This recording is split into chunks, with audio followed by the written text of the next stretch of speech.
So the title is intentionally called The Digital to Conscious Ledger Evolution. And as we see, my particular approach to this evolution or revolution that we're going through with digital ledger technology. Notice I'm not saying blockchain, I'm saying digital ledger technology for a reason. And cryptocurrency and crypto assets is really in the realms of conscious evolution. It's just not another tech wave after the internet. So this is what we're going to go through over the next 30 or so minutes. What is blockchain and cryptocurrency, and why are they happening now? And I think they're happening now for a very important reason, which is relevant to our collective conscious evolution. So what is blockchain? Where is DLT's evolution? Where can we start? What is the bigger picture? And why are the SDGs? So why the SDGs? And what is the opportunity? So digital ledger technology is, if you imagine MySpace and Facebook, and they're both social networks. And before MySpace, you had Friendster, for example. Imagine you're close to the end of MySpace, and Facebook is beginning to arrive.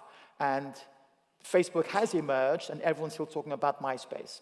And people are already starting to use Facebook, but everyone's still going on about MySpace. So this is the situation with blockchain.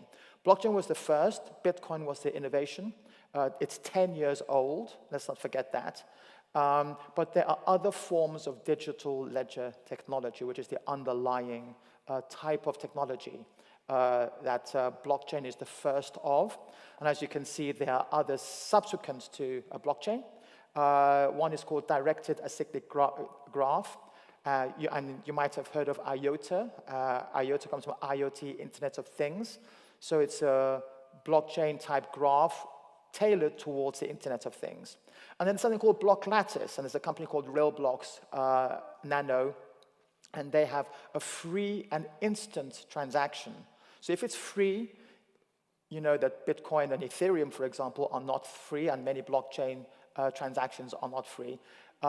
Nano, they are free and they're instant. And then there's graph. A hash graph is a new type of digital ledger technology. It's much faster. You've got Bitcoin doing 3 or so transactions per second. Not huge. Ethereum doing between 5 and 15 transactions per second, depending on whether people are playing CryptoKitties. And you've also got Hashgraph now, which is doing hundreds of thousands of transactions per second. So this is the evolution of digital ledger technology. And some people are still wanting to use blockchain. Of course, you've had $6 billion invested into blockchain DLT over the past year and a half. So you're going to have a lot of media pushed by people still trying to get their investments out of a blockchain. So what exactly is DLT? Well, it's a data store, and it usually contains financial transactions. It's replicated across a number of systems. It's almost real-time in terms of timing, and it's usually over a peer-to-peer network. It uses cryptography, which are secure codes, and digital signatures. It's used to prove identity, authenticity, and enforce read-write access rights. It can be written and read by certain participants that are given those rights, and it has mechanisms to make it hard to change historical records. The word is immutable, i.e. it's uncorruptible. What are the opportunities in terms of where can we start? What are the applications of DLT, and in this current context, blockchain? Well, the real estate industry is really opaque, and just yesterday, in fact, I had lunch with a lady who is involved with a startup called Swiss Real Coin. Swiss Real Coin is their website. I have no interest in them, but they're really doing some pioneering stuff with real estate application of blockchain. Food sector, again, lots of opacity in supply chains, and now you'll be able to go to a particular foodstuff in a shop, for example, and you'll just scan the QR code, and they'll have a complete history from the origin, from the farm in Peru or Paraguay or wherever, and it'll show this complete supply chain, complete transparency in terms of the food that we eat and where it's come from. And lastly, the inefficiencies in financial markets. We know there's inefficiencies are there. Some instances are still using paper instead of automation. There's very poor record keeping. And certain cycles are really short. So if you're T3 in trading and you can get to T0, for example, then of course you're doing more trades. Inclusion. Well, let's look at women's involvement in tech. It's a fantastic opportunity. As always, there isn't sufficient number of women involved. There was a Quartz survey, 378 venture-backed crypto startups, funded between January 2012 and January 2018. Only 8.5% of women had a founding board position.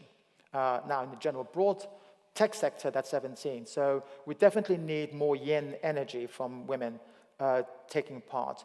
This is absolutely a paradigm shift, and you probably know that the word paradigm comes from Paradigm by Thomas Kuhn, the philosopher. So the process of tokenization, which is the realization of assets or the transfer of value via tokens on the blockchain, on the DLT, it's opening up new socio-economic dimensions and opportunities. But I think it's also opening up new dimensions of self when we look at how we perceive value and the different kinds of value that we attach to context, people, and things, and transactions. William Mugaya, he's one of the experts in blockchain. He wrote a book called The Business Blockchain. If you want to learn about blockchain, that's a really good book to buy. He defines a token, as a unit of value that an organization creates to self-govern its business model and empower its users to interact with its products while facilitating the distribution and sharing of rewards and benefits to all its stakeholders. So this replaces the IPO model where you're rewarding shareholders in a company, and instead you're rewarding participants who are using the service and using the tokens to access the utility of the platform. During 2017, a lot of 2016, people were copying others. And William says tokens 2.0 is about inventing what we don't see, as opposed to copying others. So there's a shift going on. Tokenization's true power isn't specifically the token itself. A token is a multi-dimensional programmable value. The magic is in the creation of diverse private and public economies and ecosystems by the tokens, not in a particular token itself. If we're going to develop these new economies with tokens, we need to start understanding different types of value and different types of currency. So if we look at this image, for example, as a quote by the author Damon Brown, remember that money can come as quickly as it goes, but time, once it is gone, never comes back. And Damon Brown, author, entrepreneur. Now, how many currencies do we see in that image? And the text, obviously. Money is in the text, time, information, media, reputation as well. The guy's an author. Data is currency as well. It's valuable, it's tradable. Logic, the sand as well to some parties. So once we start seeing different kinds of value, different dimensions of value, we can create many, many more types of token economies, add value to them, and create transformation in society. There is a big picture, though, and this is where what fascinates me about this whole process we're going through now. And it's historical. It goes back thousands of years. Georg Wilhelm Friedrich Hegel, the history of the world is none other than the progress of the consciousness of freedom. So whatever we're doing, if we're contributing to this progress of the consciousness of freedom, then we're participating in conscious evolution. William Shakespeare, of all knowledge, the wise and good seek most to know themselves. Thou sleepst, awake, and see thyself. The Little Prince, we've all read this book, I'm sure, and now, here is my secret, a very simple secret. It is only with the heart that one can see rightly.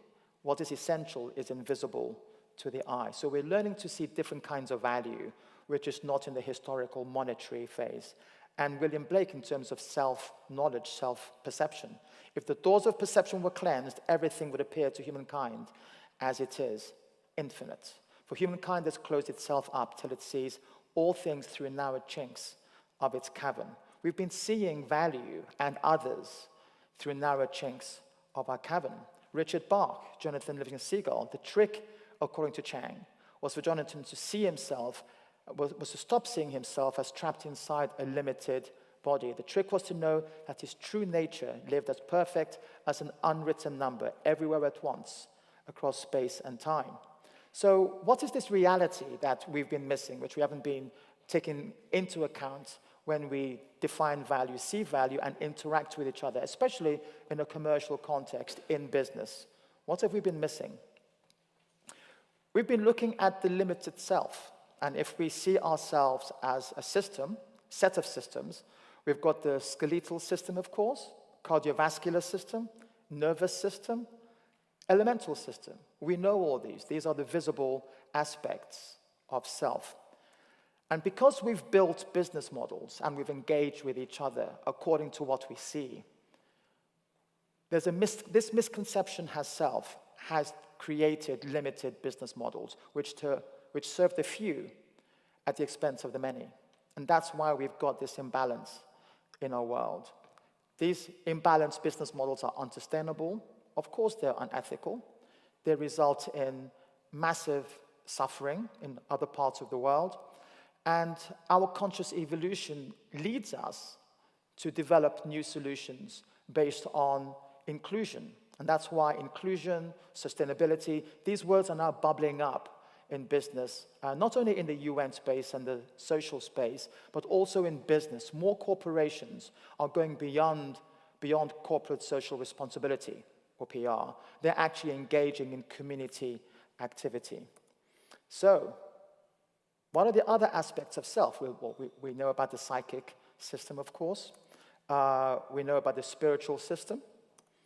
We know about the universal mind system. And of course, there is the unified source system. This is the infinite aspects of ourself, which, okay, certain institutions of the past haven't allowed this aspect to be brought into society. But we need to know that this is part of our true self. Nassim Haramein, if you've watched his videos, fantastic. If you haven't, there's a great set of videos on YouTube called The Connected Universe.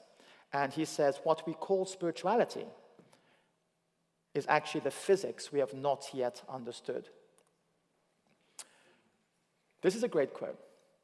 That you, being rooted and grounded in love, may be able to comprehend with all the saints what is the width and the length and the depth and the height. That's a formula for entering the fourth dimension out of this third dimension. So we can develop very inclusive business models, sustainable platforms that begin to tap into new dimensions of reality, new dimensions of our infinite self. And by virtue of that, are sustainable, are inclusive, are ethical, and are moral. We must never cease from exploration, and the end of all our exploring will be to arrive where we began and to know the place for the first time. T.S. Eliot. So many communities, many cultures around the world talk about a fall of humanity at some time of the past few thousand years, and you're going to be wondering, what the hell has this got to do with blockchain and cryptocurrency? Very relevant, I assure you. The Romans spoke about the Golden Age. The Egyptians of a time called Zep Tepi. Ancient Greeks spoke about the Golden Age as well. The Hindus, age of Krita Yuga. The Chinese, age of perfect virtue. Africa, Nubia, Egypt, they had a primal age. The Maya, the Popol Vuh, the creation story. All these cultures were completely unconnected. They couldn't pick up the phone and say, hey, you guys, this is happening over here, what's happening over there? They had no connection to each other in those days as we would know it now, whether by transport or whatever. But they all had shared experiences in their disparate environments. The Middle East, paradisa, where we get paradise from. The Sumerians spoke of the age of Anunnaki. The Iranians, the Zoroastrians, spoke of the age of brilliant Yima. And the Aborigines spoke of the Golden Age. What was happening then that somehow we have lost, and somehow with technology we are trying to regain? This is where digital ledger technology and cryptocurrency is very relevant, and it's part of our path to regaining our conscious universal self. So at that time, we could speak with animals. Many cultures talk about that. There was an understanding when rain was coming, for example. We didn't have to look at a smartphone to know when rain was coming. We were in tune with Gaia, which is the earth spirit. And something happened. We lost that. And now we are regaining our connectivity using technology, because in our consciousness, we remember something. We know we used to have that connectivity, that universal connectivity. So we're heading to a new golden age. Sir Tim Berners-Lee, one of the great heroes of our times, he invented the World Wide Web. He famously did this tweet at the London Olympics: "This is for everyone." Unfortunately, it wasn't. A few companies in Silicon Valley hijacked the promise of the internet and monopolized the commerce. And that was because they could decentralize the technology, but centralize the value. If we look at our personal expansion from our self to universal self, we know that the word person comes from the Greek word persona, meaning mask. So we're wearing a mask and we're seeing ourselves as separated from the rest.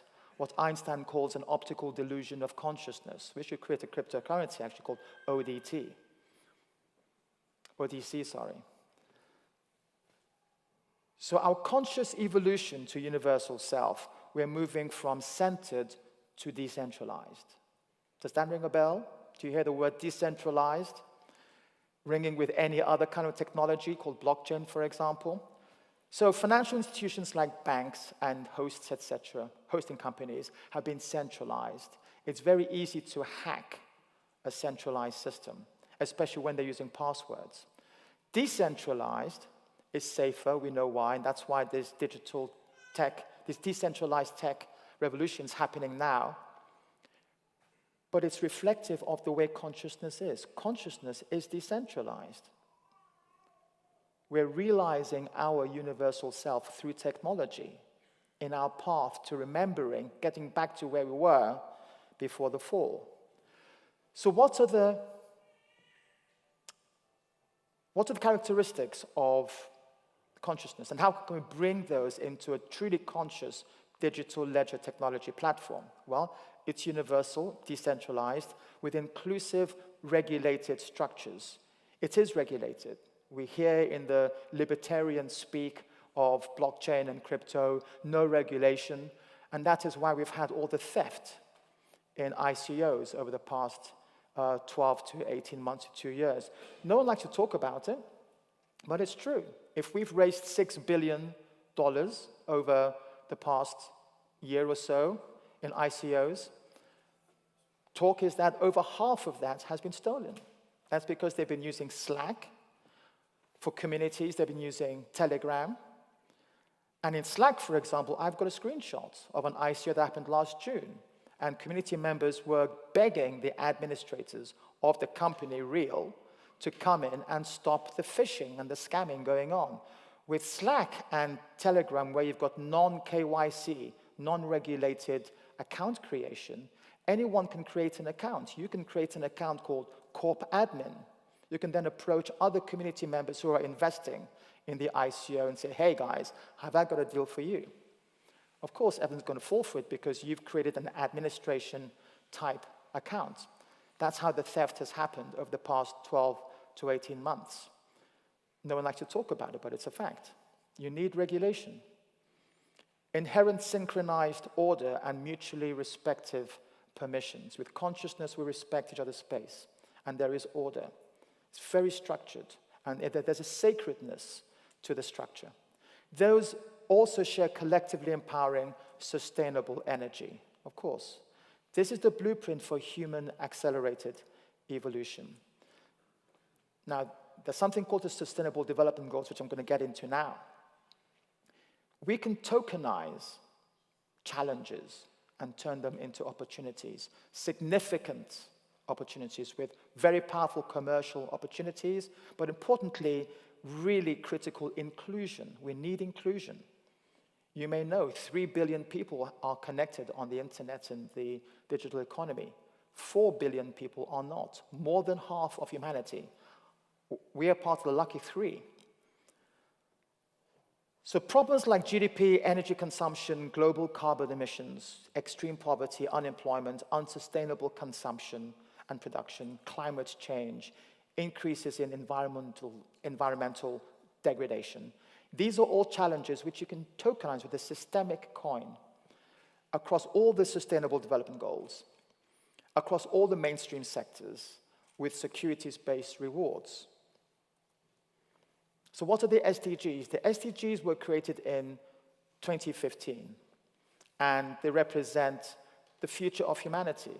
193 governments are signatories to the SDGs, and on this occasion, the UN invited academia, the industry sector, business sector, and NGO sector to contribute to defining what these goals are. And that is why these sustainable goals are a lot better than the Millennium Development Goals, which we'll touch on in a few seconds. What are the requirements for achieving the SDGs? If you're going to include the crowd of humanity to participate in creating solutions and supporting achievements of these goals, you definitely need self-sovereign identity, and technology is enabling that now. You need secure, decentralized data.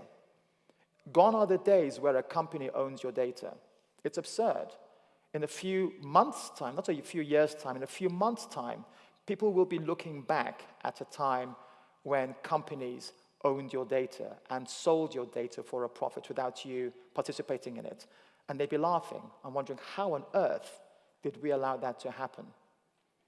Certain companies who do that today, their time is over. Secure, decentralized data is a reality today, and there are many companies implementing blockchain-based and other type of decentralized technology-based solutions to enable you to own your data, to have self-sovereign ID. And if you want to sell your data, you can. And you can choose who you want to, when you want to. But you don't have to. Purpose-driven social media is replacing the historic social media of the past 10 years. Universal and inclusive financial services. Again, through digital inclusion, we are going to find a way to digitally include the other 4 billion people who are not connected. That's going to happen in the next 2 to 3 years. We are going to be able to fund all the SDGs, and this is why cryptocurrencies and DLT is happening now. And we can lift humanity to its full potential. So I have a small background with the UN. 8 years ago, they heard I was involved in Technology for Good, and they asked me to come in, take a look at their data, their statistical data, and help them in creating a solution which helped to create awareness for the Millennium Development Goals. So I can assess things, see patterns, and come up with solutions. So I built a solution for them called MDG Game. And Charles Yugang, who was the Undersecretary General for China at the UN, he took it to China, launched it. Very successful launch. They liked it so much, they gave me a small award for it. And so with that background, when it came to the Sustainable Development Goals, when they were launched 3 years ago, of course, I had some background and some understanding. And there are 3 main reasons why we didn't fulfill achievements of all the MDGs. And it's happening again for the SDGs. Lack of mainstream awareness is number 1. Number 2 is the few who were contributing solutions were working in isolation of each other. And as a result of that, there was no cross-fertilization of each other, of others' ideas. And last but not least, of course, there was no funding. Reasons why we are not succeeding with the SDGs today: same as above, same as above, same as above. So the UN has come up with a figure of $5 to $7 trillion per year is what we need to achieve these goals. That's a lot of money. We are $2.5 trillion short every year.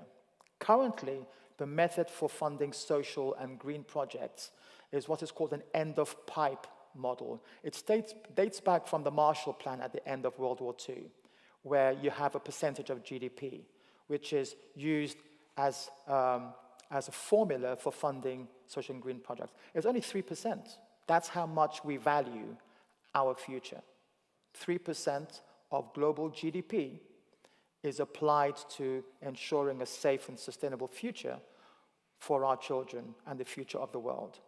Again, 3% of GDP is how much we value the future of our planet and humanity. Existing models are not bridging the gap. Something new is needed. So with my background with the MDGs and working with the UN over the past 8 years, I designed an ecosystem which is fully inclusive of all stakeholders. And stakeholders include all 193 governments, 9,000 corporations who are part of the UN Global Compact, 4,000 NGOs who are working with the UN, and of course, people. Very important components, people. You need secure identity and decentralized data, as I mentioned. You need a safe community that respects the ownership of data of users and doesn't abuse them with advertising. And you need integrated, unified communications for peer-to-peer collaboration and, of course, organization to user marketing as well.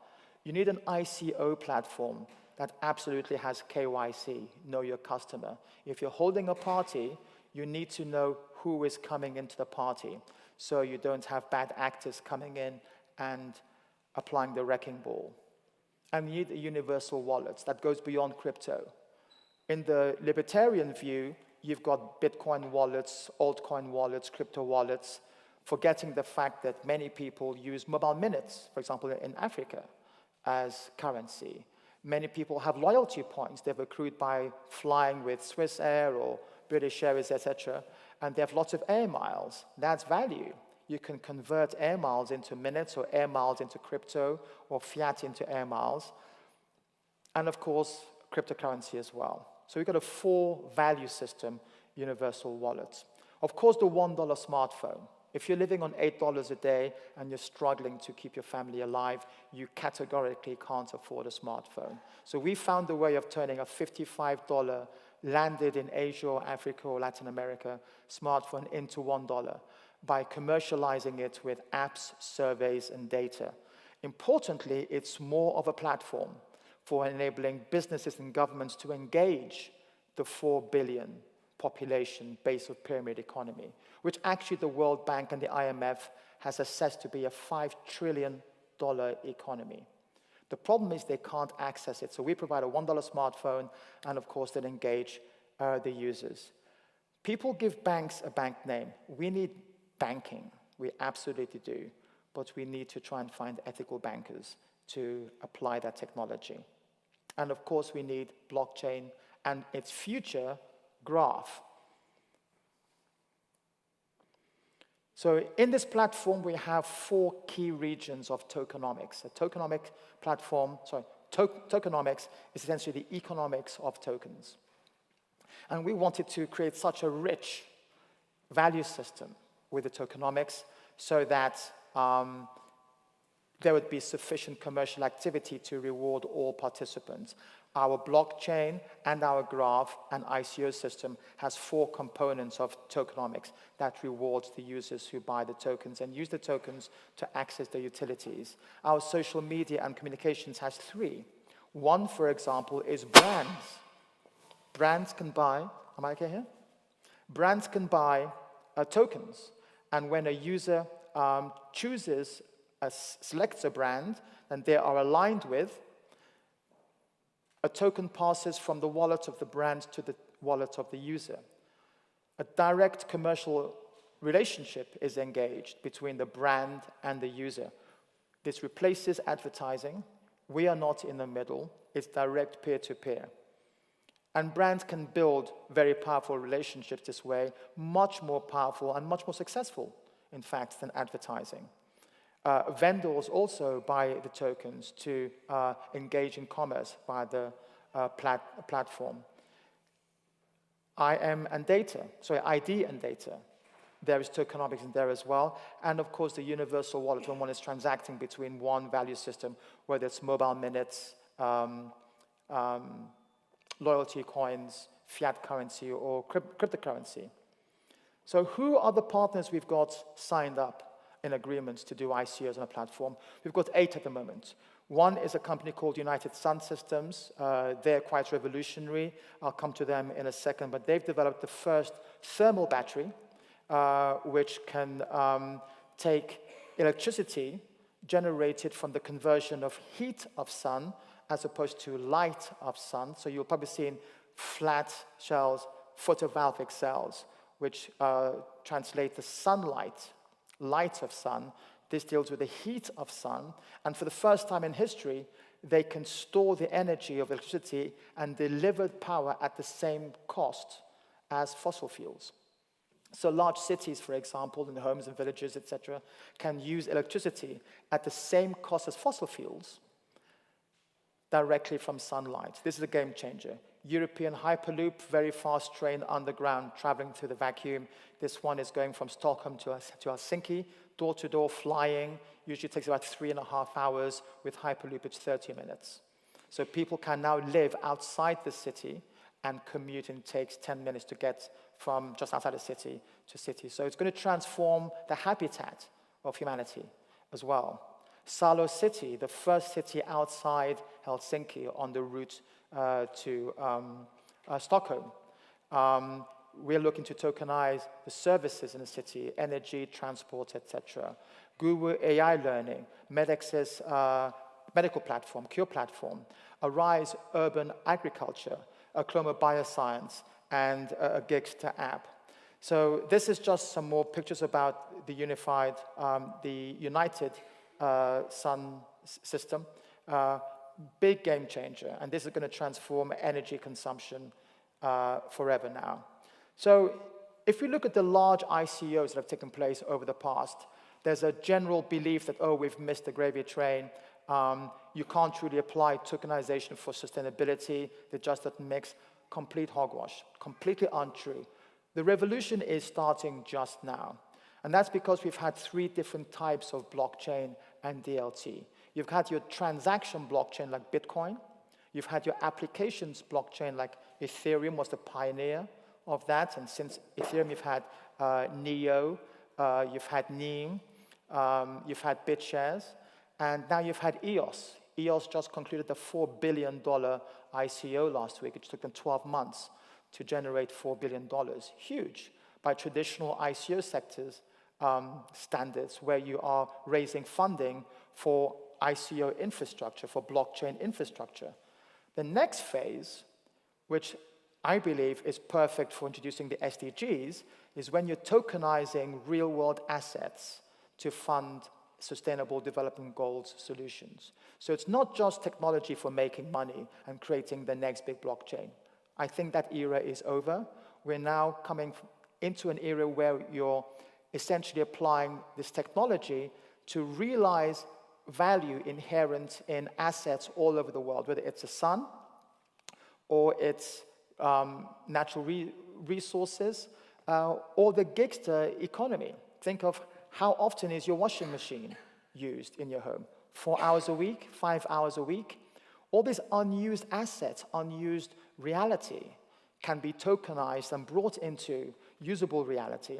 So as an example, with United Sun Systems, per city, we're doing an ICO of 500 million to 1 billion per city. The first city is Phoenix.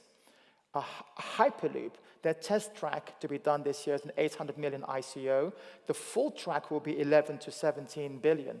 This compares to 23 to 39 billion for a high-speed rail. So it's much cheaper than a high-speed railway, but it's significant for an ICO compared to traditional ICOs, which have been on just next blockchain, etc. So the opportunity for tokenizing real-world assets to achieve Sustainable Development Goals, to make up the gap that exists in the required funding for the Sustainable Development Goals by 2030, and ensure we have a sustainable and safe future for our children and our families, and all humanity, of course, and the planet, of course.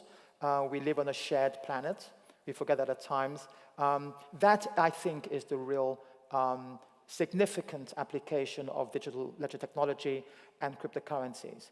And if we can apply our universal self to know that we are part of Gaia, we are part of nature, and we have a responsibility to all the animals as well as all creation in our planet, then we can apply this fantastic technology, which is reflecting our universal conscious self in technology to create a sustainable world.